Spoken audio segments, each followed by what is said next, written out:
சின்ன சம்பவம் உங்களுக்கு சொல்ல ஆசைப்படுறேன். ஒரு புதுசாக திருமணம் ஆன தம்பதிங்களாம். கல்யாணம் ஆகிட்டு போனாங்களாம். போன உடனே என்ன பண்ணுவாங்க, பொண்ணு வீட்டில் மறுமணம் கூடுவாங்கல்ல. அது சரின்னு இவங்க என்ன பண்ணிக்கிறாங்க, இந்த இடத்துல இருந்து பையன் வீடு இதுன்னு நினைங்களா ஊருக்கு போய்க்கிறாங்க. பொண்ணு வீட்டுக்கு ஊருக்கு போய்க்கிறாங்க. ஊருக்கு போகிறதுக்கு முன்னாடி அப்பா வந்து நான் சொன்னாராம் அந்த பையனுக்கு, அப்பா டேய் மகன் உன் மூஞ்சி உனக்கு தெரியறதுக்கு முன்னாடி வந்துடுறா அப்படின்னாராம். ஆமாப்பா என்ன அப்பா சொல்கிறாருன்னு ஒன்றும் புரியல. கண்ணாடிக்கிட்ட போய் பார்த்தாராம். கல்யாணம் ஆன மாப்பிள்ள மீசெல்லாம் கரெக்டாகுதா, வாய் எதனா பாயாசம் சாப்பிட்டு எதெல்லாம் மீசில் ஒட்டுனுக்குதா, எதுவுமே இல்லை, கரெக்டாக பர்ஃபெக்ட் ஆகிறாரு. சரிப்பா சரிப்பா அப்படின்னு போயிட்டாராம். போயிட்டு இருந்தோம். ஊருக்கு போயிட்டு ஃபஸ்ட்டு டே அப்படியே ராஜ விருந்தான்.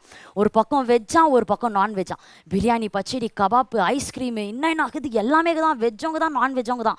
ராஜபோஜனம் ரொம்ப சந்தோஷமாயிட்டு இருக்குது. நம்ம வீட்டில் கூட இந்த மாதிரி கவனிப்பு இல்லையப்பா, இந்த மாதிரி நம்மளை கவனிக்கிறாங்களேன்னு ஃபஸ்ட் டே ஆயிடுச்சு. செகண்ட் டே வெறியும் நான்வெஜ்ஜான். Chicken, mutton, beef, pork, prawn, crab, fish, கருவாடு எல்லாமே தான்.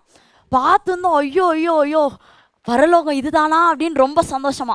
சரின்னு சந்தோஷம்லாம் ஆகிட்டு ரொம்ப சந்தோஷப்பட்டாராம். மூணாவது நாள் வெறும் சிக்கன் பீஃப், ஓகேங்களா. அது அப்புறம் 4th டே வந்துச்சான்.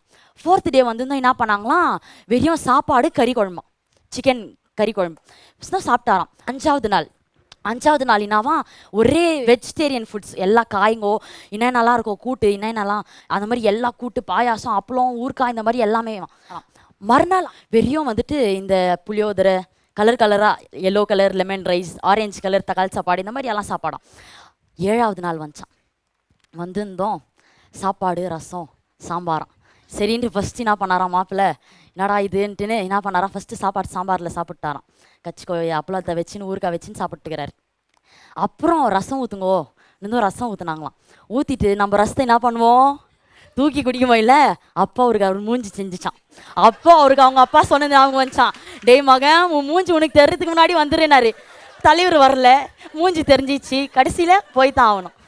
ஏன் சொன்னேன்னா, இதை நம்ம கூட கர்த்தரை தேடி வர புதுசில் கர்த்தர்கிட்ட இது வேணும் அது வேணும்னு எதிர்பார்க்குவோம். ரசிக்கப்பட்ட புதுசில் எல்லாமே அப்படியே ஒரு ஃபார்மில் தான் இருக்குவோம். நம்மளும் பலகாரம் சேர்ந்து வைக்கிறவங்க மாதிரி தான் எல்லாமே பக்கா ரெடி ஆகிட்டு எல்லாமே பாருவோம். நம்ம காலங்கள் போக நம்ம சுயரூபம் எப்படி முகத்தை பார்த்தாரோ அந்த மாதிரி நம்ம சுயரூபம் வெளிப்படும். அது போல் நம்மளுடைய ரிலேஷன்ஷிப், அது போல் நம்மளுடைய உறவு தேவனிடத்தில் இருக்கக்கூடாது. என்ன தான் வந்தாலும், நாட்கள் கடந்து போனாலும், வாரங்கள், மாதங்கள், வருடங்கள், எவ்வளோ நாட்கள் கடந்து போனாலும் நம்ம தேவனோட கூட உறவாடுகிற அந்த உறவாடுதல் எப்பொழுதுமே அது இன்க்ரீஸ் ஆகிட்டு அதிகரித்து கொண்டு போயிருக்கணுமே தவிர ஒரு நாளும் ஒரு பொழுது குறையக்கூடாது. அது மாறவும் கூடாது. மாறுச்சுன்னா அப்போ தான் அங்கே ஏதோ ப்ராப்ளம் இருக்குது